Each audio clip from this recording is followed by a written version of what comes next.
The contractions hit hard at 2:47 a.m., each wave of pain reminding me of the life I was about to bring into the world. Desperate, I grabbed my phone and dialed him, my heart racing with anticipation. Instead of his voice, I heard her, the sultry moans of his mistress echoing through the speaker, each sound tearing my heart apart. I dropped the phone, gasping for breath, as the realization sank in. I was alone in this fight, and he was never coming back. My name is Marissa. Betrayal will always find you when you least expect it. I sank onto the edge of the bed, my breath hitching as the weight of the betrayal crashed down on me. The soft whir of the ceiling fan felt like a mocking reminder of the calm before the storm. I should have been focusing on the life growing inside me, the tiny kicks that brought moments of joy amidst the chaos of my emotions, but all I could think about was David and the betrayal that had shattered my world. How could he have done this?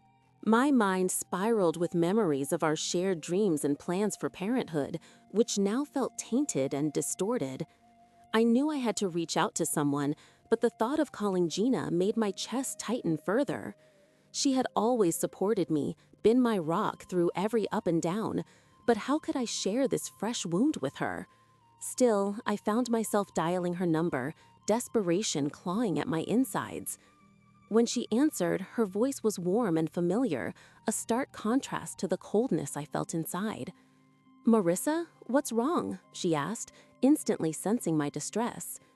As I hesitated, the floodgates opened. I poured out my heart, the words tumbling over one another. I recounted the horrifying moment of betrayal, the sounds that haunted me, and the disillusionment that threatened to consume me. Gina listened with unwavering support, each syllable of my pain met with understanding. "You're not alone in this. I'm coming over," she reassured me, her tone firm. I nodded, despite her not being able to see me, feeling a flicker of comfort at the thought of her presence. I hung up and took a moment to collect myself, but the anticipation of her arrival only intensified my racing heart. My thoughts turned to David, and I found myself questioning everything. Was this infidelity a single mistake, or was it a pattern I had ignored? I had sensed distance between us in recent months, but I attributed it to the stress of impending parenthood. Now, it felt like I had been living in a delusion, believing that our love could weather any storm. My stomach twisted at the thought of confronting him, yet I knew I would have to. I needed answers. Just as the weight of uncertainty began to settle in, Gina arrived, her energy filling the room like sunlight piercing through clouds. She enveloped me in a hug, her warmth enveloping me in a cocoon of safety. "You're going to be okay, Marissa. We'll figure this out together," she said, pulling back to look into my eyes. Her expression was one of fierce determination. I believed her, though the ache in my heart remained. We sat together on the couch, and I felt the tension ease slightly with her presence. "What do you want to do?" she asked gently, brushing her hair back behind her ear. I knew the question was loaded, but it was also necessary. I had to face the reality of my situation. I considered it for a moment, gazing into the distance as the evening sun cast a warm glow around us. "I need to talk to him," I finally replied, my voice barely above a whisper.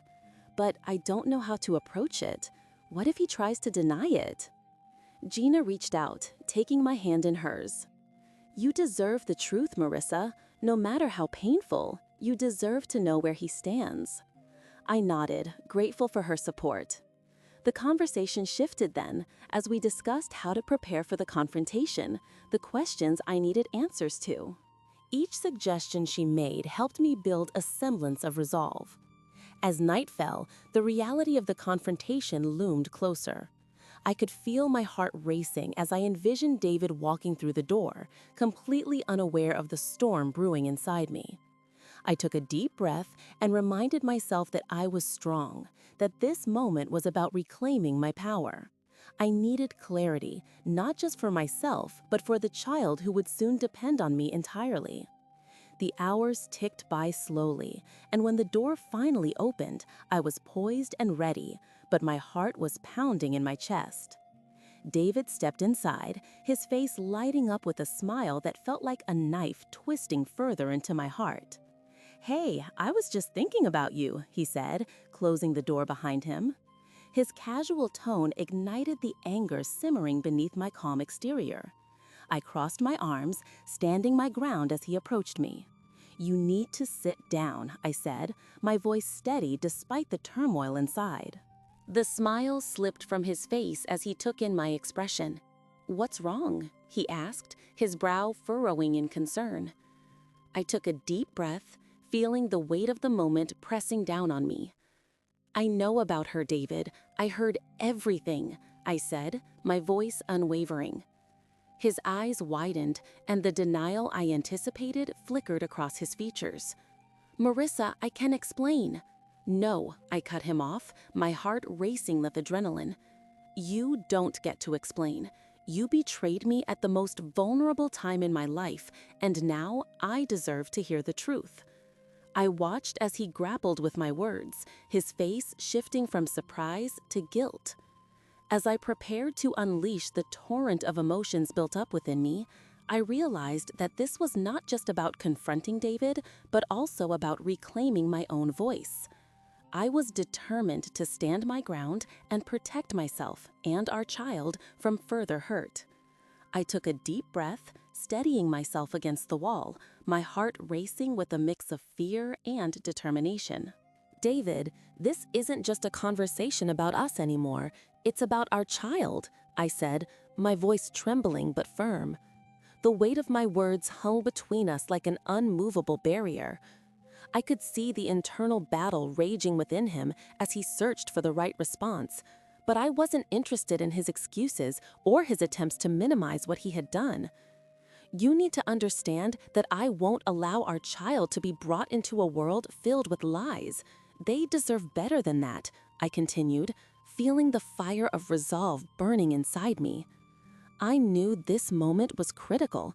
It could define the path we took as parents. I glanced around our living room. The walls, once filled with laughter and love, now felt cold and distant. I couldn't help but wonder how everything had spiraled so quickly. David finally spoke, his voice barely above a whisper. "I didn't mean for this to happen, Marissa. It was a mistake, a terrible mistake." I flinched at his words. How could he call it a mistake when it felt like a choice to me? A choice that shattered everything we had built together. I could feel my throat tightening, but I pushed the emotion down. I needed clarity and not further heartache. "You need to take responsibility for your actions, David. Stop trying to downplay this because it's convenient for you," I said, trying to keep my voice steady, but the tremor betrayed my anger. I was no longer willing to be the one holding the pieces of our broken relationship together, especially when he was the one who had shattered them. In that moment, it became clear to me that the love I once felt for him was clouded by betrayal. I had been so focused on ensuring a stable home for our future child that I had ignored the signs, the feelings gnawing at my heart. "I need time to process this, and I can't do that while pretending everything is fine," I finally said, searching his face for any glimmer of understanding, but all I saw was panic. "I can fix this, Marissa. I will do whatever it takes," he pleaded, stepping closer, but I instinctively took a step back. The distance between us was no longer just physical. It was emotional, a chasm filled with pain and doubt that felt impossible to bridge. "Fixing this means being honest with yourself and with me," I stated, my voice gaining strength. "You can't just sweep this under the rug and hope it goes away. That's not how relationships work." He stared at me, his eyes pleading, but I felt nothing but a cold, hard determination inside. I had been the one to support him through everything, and now I had to support myself. "I'll talk to my dad," he finally said, his voice breaking with desperation. "He always knows what to do." I couldn't believe it. He was seeking advice from his father while I was here, in the midst of a storm, fighting to salvage what little was left of our marriage. "Maybe you should," I replied, my tone clipped. But don't expect him to have all the answers. This is about us. I was exhausted, and every word felt like a weight lifting off my shoulders. Yet I was still overwhelmed by the emotional roller coaster. David looked away, his face a mix of shame and frustration. "Can we at least talk later?" he asked, desperation creeping into his voice. I nodded hesitantly, feeling the need to carve out some space for reflection. "I'll be at Gina's," I stated, knowing that my best friend would offer the support I desperately needed. As I turned to leave, David's voice caught me again. "Marissa, I love you." The words hung in the air, heavy with unfulfilled promises. I didn't turn back. Love felt empty now, tainted by betrayal, and I needed to focus on healing before I could even think about forgiveness. Gina was waiting for me at her apartment, her face a mask of concern when I walked in. Without a word, she pulled me into a tight embrace. The warmth of her support was a balm on my frayed nerves. "What happened?" she asked, her voice soft but urgent. I took a deep breath, feeling the emotions bubbling to the surface again. "He cheated, Gina," I finally managed to say, the weight of the truth making my voice tremble. "I heard it on the phone, a woman moaning. I can't believe he would do this to us." Gina gasped, her grip tightening around me. "Oh, Marissa, I'm so sorry. You deserve so much better than this." I felt a rush of gratitude for her presence. Her support reminded me that I was not alone in this chaos. "I feel so lost," I admitted, sinking onto her couch, the world around me blurring as I fought back tears. "Everything I thought we had is just gone." "Take it one step at a time," she advised, sitting beside me. "You're strong, and you can get through this. Let's plan what you need to do next." As I sat there, the comfort of her words wrapped around me like a safety blanket. I realized that while David had broken my trust, I still had the power to choose my path forward. I needed to focus on the life growing inside me, the one person who truly depended on me. With Gina by my side, I would find the strength to face whatever came next, even if it meant forging a new path entirely. In that moment, I made a silent vow to embrace my journey for myself and my child. No matter how painful it felt, I would rise from the ashes of betrayal stronger than ever. As I began to outline my next steps with Gina, I felt a glimmer of hope start to surface amidst the despair. This was my chance to rebuild, not just for me, but for the tiny life I was about to bring into the world. If you're navigating your own journey through heartbreak, remember you're not alone. Subscribe for more stories of resilience and healing, and let's walk this path together. As I sat on the edge of my bed, the weight of my situation pressing down on my chest like a heavy stone, I felt the familiar flutter of my baby kicking inside me. Each gentle movement reminded me of the bond we shared, a bond that somehow made this moment both heartbreaking and beautiful. I glanced at my phone, the screen still illuminated with David's name, but now it felt like a ghost of who he once was. I knew I needed to talk to him, to confront him, but the thought of hearing his voice sent a tremor of dread through me. Gina entered the room, her presence a warm comfort. She had always been my rock, the one person who knew how to navigate my darkest hours. "Marissa, are you okay? You look pale." Her concern was palpable, and it made me realize just how much I needed her now. "I don't know, Gina. I thought I could trust him," I confessed, the tears welling up in my eyes again. It was maddening how much I still craved the man who had shattered my trust. He was supposed to be my partner in this. How could he do this to me? She sat down beside me, taking my hand in hers. "You deserve better than this. You deserve someone who will stand by you, especially now." Her words were like a balm to my wounded heart, but I couldn't shake the feeling of betrayal that clung to me like a shadow. "What do you want to do?" she asked gently, guiding me to focus on the future rather than the past. "I want to confront him. I need answers," I replied, feeling a surge of determination. I couldn't let his betrayal dictate my emotions any longer. I needed to reclaim my strength for my baby. but I also want to protect this little one. I don't want any negativity to seep into their life." Gina nodded. "We can do this together. Let's make a plan." As we mapped out a strategy to approach David, my heart raced with anticipation. I knew it wouldn't be easy, but the thought of standing up for myself filled me with a newfound sense of purpose. With every word we spoke, I could feel the fog of despair lifting just a little. Later that evening, as I stood in front of the mirror, I stared at my reflection. The glow of impending motherhood radiated from my face, but it was overshadowed by the cloud of betrayal looming over me. I took a deep breath and reminded myself that I was strong enough to face whatever was coming. I could do this, not just for me, but for my child. They deserved a mother who knew her worth, even amidst the chaos. Gina stayed with me late into the night, providing comfort and distraction. We talked about everything except David, favorite books, old memories, dreams for the future. Yet the underlying tension remained, and I felt it pulse between us like an unspoken agreement that we would tackle this issue head-on. As she left, I promised her I would reach out to David in the morning. It was time to face the music. The next day, I felt a mixture of dread and courage as I picked up my phone.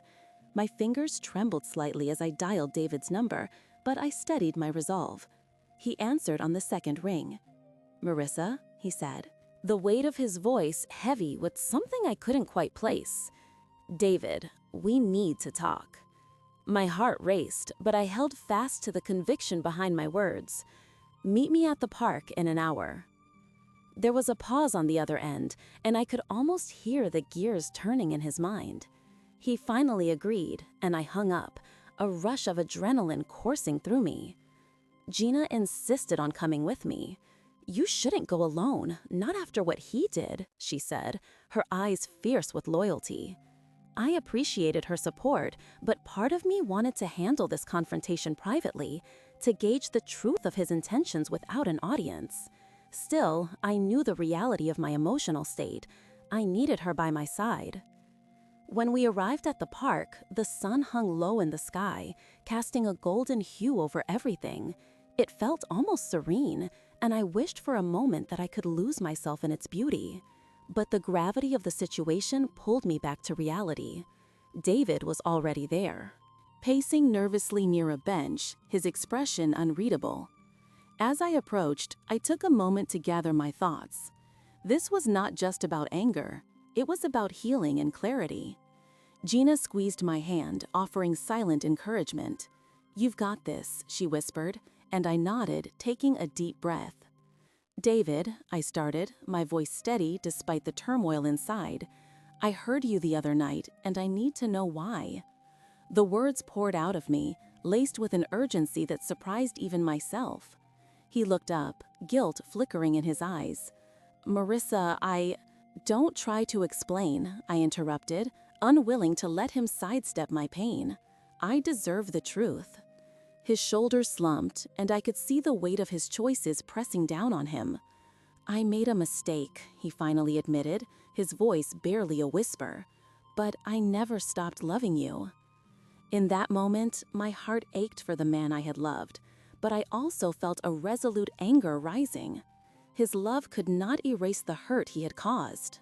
I needed to navigate this conversation carefully, as every word would shape my next steps in this uncertain journey of motherhood, trust, and self-discovery. I took a deep breath, trying to steady my racing heart. "Loving me isn't enough, David. You made a choice, and that choice has consequences." His eyes were pleading, but I was tired of looking into those eyes and seeing a reflection of someone who had betrayed me. I needed clarity, not sympathy. As I paced the small hospital room, each step resonated with the weight of my decision. The monitors beeped steadily, a reminder of the life I was about to bring into the world, a life that deserved better than a broken foundation. "I know I messed up," he said, desperation creeping into his voice. "I want to fix this. I want us to be a family." "Do you really? Or do you just want the image of a family?" I shot back, anger sharpening my words. I could feel the tears threatening to spill, but I swallowed hard, refusing to let them fall. I had cried enough over the past few days to fill an ocean. You can't just sweep this under the rug because I'm about to give birth. If we're going to talk about fixing things, we need to be honest with each other. Do you even understand what honesty means right now? He hesitated, his gaze dropping to the floor. In that moment, I felt the enormity of our situation. I was about to become a mother, yet I felt more alone than ever. The image of us holding our baby together felt so distant, clouded by doubt and betrayal. I wanted to believe that love could conquer all, but my heart was still too raw. "I'm trying, Marissa. Just give me a chance to explain," he pleaded. The ache in his voice struck a chord in me, but I knew that my feelings couldn't be swayed by desperation alone. I needed to find my own strength. "Explain what? How you ended up in someone else's arms while I was here, feeling every contraction, every pang of loneliness?" My voice shook, and the fire of my anger was threatening to extinguish as vulnerability seeped in. "I don't want your pity, David. I want to feel secure and loved. Right now, I feel anything but."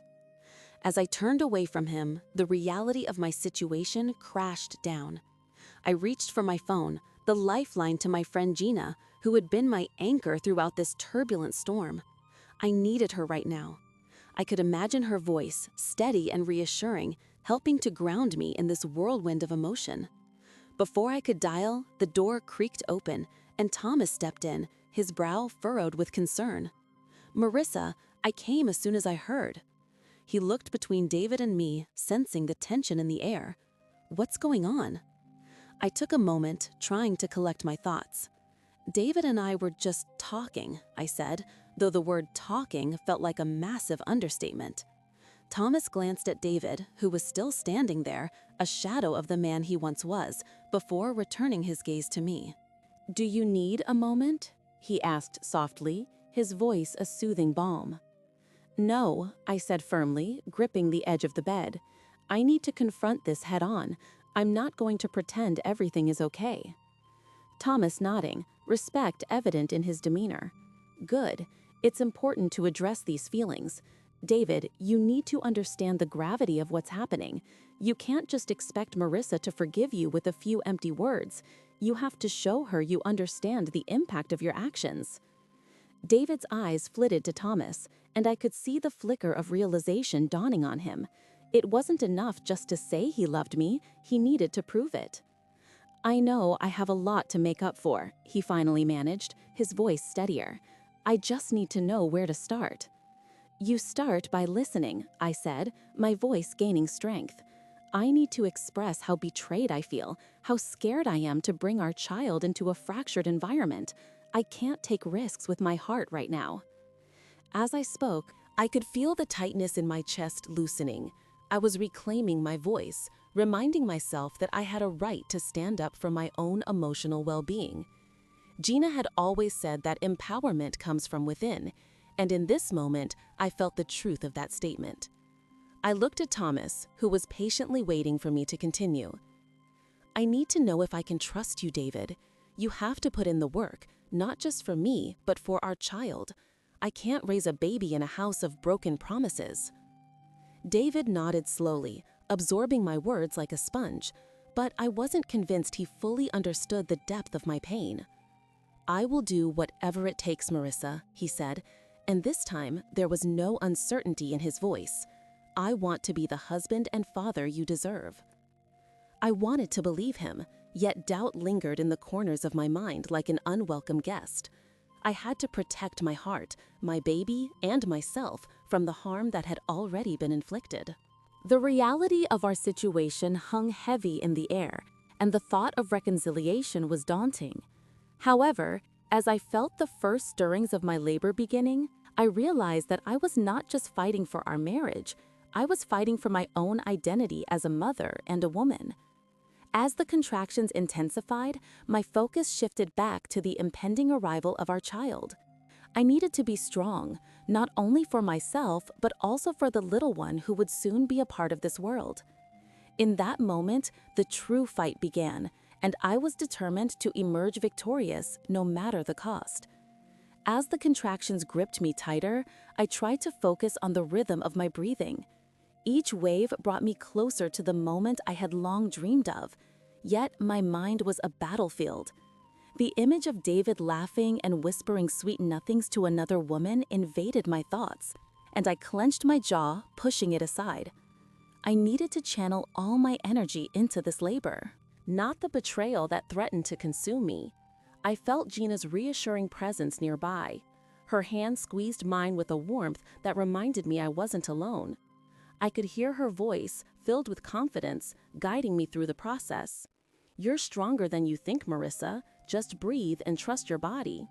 I nodded, grateful for her support as a surge of pain coursed through me. With each contraction, memories of happier times with David flashed in my mind. I recalled the laughter we shared, the dreams we built together, and the love I thought was unbreakable. But each recollection was marred by the knowledge of his betrayal, and I fought against the tears that threatened to spill. It was as if the ache in my heart matched the physical pain of labor, both relentless and consuming. I gripped the edge of the bed, my knuckles turning white, and channeled my anger into determination. I wouldn't let his choices dictate my strength or my future. As the minutes turned into hours, I felt a fierce sense of resolve growing within me. I thought of my child, of the tiny heartbeat that had become my lifeline. This little one deserved a mother who was fierce and unyielding, not someone who would crumble under the weight of betrayal. I could feel the love I had for my unborn child overshadowing the hurt David had inflicted. With each contraction, I whispered promises to my baby, vowing to protect them from the pain of adult mistakes, to create a safe and nurturing home. Gina remained steadfast by my side, her presence a comfort that buoyed my spirits. She reminded me to focus on the here and now, to envision the moment I would hold my baby in my arms. "You're doing great, Marissa. Just a little more, and you'll meet your baby," she encouraged, her voice steady and warm. I could sense her unwavering belief in me, and it fueled my resolve even more. But the thought of David lingered. Would he be there to witness this moment, or would I face it alone? Part of me longed to look into his eyes and demand an explanation, to confront the man I once loved with everything in me. The other part wanted to protect my heart from any further pain. The thought of him walking into the room with that apologetic look, mixed with guilt and shame, made my skin crawl. I had to remind myself that this moment was about me and my child, not about the man who had shattered my trust. Finally, the time came for me to push. I braced myself, feeling a mix of terror and exhilaration. This was the moment I had been waiting for, the culmination of months of anticipation. I leaned into the pain, channeling it into strength as I felt the pressure build. It was a strange sensation, both painful and incredibly empowering. Each push felt like a release of the burden I had been carrying, not just the physical weight of pregnancy, but the emotional toll of betrayal. As I labored, I felt a shift within me. I was no longer just a wife, and I was no longer just a victim of David's actions. I was becoming a mother, a fierce protector of this new life. The world outside faded away, and all that mattered was this moment. I could hear Gina whispering words of encouragement, and I felt Thomas's presence in the background, a steadying force among the chaos. His quiet wisdom had always been a grounding influence in our family, and I hoped that one day he could help David understand the gravity of his choices. After what felt like an eternity, I finally heard the first cries of my baby. It was a sound I had longed for, a melody that drowned out my pain and fears. In an instant, the world shifted again. My heart swelled with love that was pure and unconditional. The nurse placed my baby on my chest, and I felt an overwhelming wave of joy wash over me. Looking down at this tiny, perfect creature, I knew that I would do anything to shield them from the hurt I had endured. As I held my baby, the weight of my pain and anger began to dissipate. I realized that while David's choices would always be a part of my story, they would not define my future or my child's. I had the power to shape our lives moving forward, and with that realization came a sense of freedom. I would rise from the ashes of betrayal and become the mother my child deserved. In that moment, I felt Gina's hand on my shoulder, her eyes shining with tears of joy. "You did it, Marissa. You're amazing." Her pride warmed me and reminded me of the importance of having strong connections in times of turmoil. I turned my gaze back to my baby, feeling an unwavering determination to navigate whatever lay ahead. This was my turning point, a moment of rebirth not just for my child, but for me as well. I wanted to share this journey with others who had faced similar struggles, to let them know they were not alone. I envisioned a community of mothers lifting each other up, sharing stories of resilience and strength. If I could do this, so could they. And so, with my baby in my arms, I felt an urge to speak out, to invite others to share their own stories, to find strength in vulnerability. I was ready to embrace the unknown, to forge a new path as a mother. My past would not hold me back. It would serve as a reminder of my courage and resilience. I would rise above it all and ensure my child would know love, safety, and strength. As I settled into my new reality, a rush of emotions surged through me. My baby, nestled against my chest, was the embodiment of hope, yet the weight of betrayal loomed heavily in the air. I couldn't escape the memory of that phone call, the moment my world shattered. The visceral sound of that woman's moans echoed in my mind, a cruel soundtrack to what was supposed to be one of the most beautiful moments of my life. I glanced at my newborn, whose tiny face was scrunched up in a sleepy expression, and I knew I needed to focus on the future, not the past. Gina arrived at the hospital shortly after my son's birth, a whirlwind of energy and love. She rushed in, her arms overflowing with balloons and a soft blanket for the baby. I couldn't help but smile, even as the pang of heartache lingered. "How are you holding up?" she asked, her voice gentle but probing as she placed the gifts beside me. I sighed, hesitating to answer. "I'm trying," I finally said, feeling the weight of my words. The truth was, I felt lost in a sea of conflicting emotions, joy for my child and sorrow for the crumbling foundation of my marriage. Gina pulled a chair closer and took my hand in hers, her grip reassuring. "You're stronger than you realize, Marissa. This is your moment, and you deserve to celebrate it," she urged, her eyes filled with concern and determination. I felt a flicker of gratitude. She had always been my rock, and now, more than ever, I needed her unwavering support. "What about David?" I asked, suddenly aware of how much I longed for clarity amidst the chaos. A shadow crossed Gina's face. "You need to think about what's best for you and the baby right now. David needs to prove he's worthy of being part of this new life." Her words pierced through the fog of confusion, and I nodded, though the thought of confronting David was daunting. I envisioned him standing there, a mixture of guilt and desperation in his eyes, pleading for forgiveness. But could I really offer him that chance after what he had done? The hours drifted by as I cradled my son, reveling in the sheer joy of his presence while wrestling with the turmoil in my heart. I knew I would have to face David sooner or later, but for now, I allowed myself to immerse fully in the experience of being a mother. I marveled at how small his fingers were, how delicately he curled them around my own. In that moment, the world outside seemed to fade, and I felt a renewed sense of purpose. Gina gently nudged me back to reality when she suggested we celebrate my son's birth. "How about we throw a small welcome home gathering once you're settled? Just friends and family who care about you," she proposed, her enthusiasm bubbling over. It was a welcome distraction, and I found myself warming to the idea. Perhaps a gathering would serve as a way to assert my strength, a declaration that I would not be defined by David's mistakes. Later that evening, once the nurses had checked in and my baby was peacefully sleeping, I picked up my phone, hesitating before scrolling through my contacts. The urge to call David was strong, but I couldn't allow myself to slip into that pattern of longing. Instead, I sent him a brief message. "The baby is here. You need to decide what you want." Almost instantly, my heart raced. I didn't expect an immediate response, but I couldn't shake the anxiety that accompanied the message. The next day, I prepared to leave the hospital, a mix of anticipation and dread swirling in my stomach. The moment I stepped into the sunlight, I felt a rush of determination wash over me. The fresh air filled my lungs, and I realized I was stepping into a new chapter.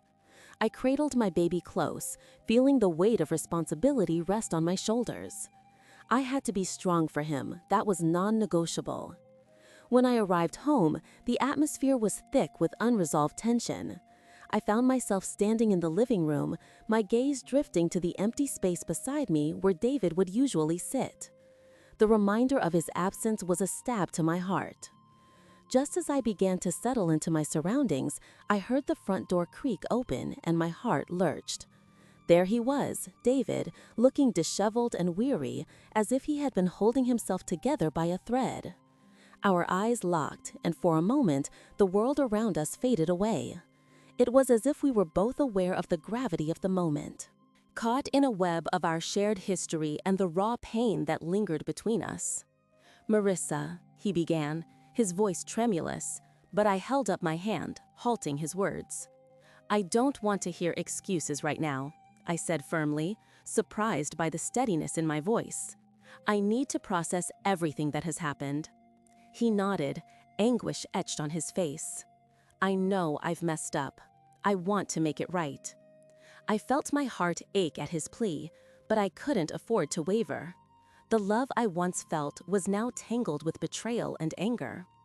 "You need to understand that trust can't just be rebuilt with words," I replied, trying to convey the depth of my hurt.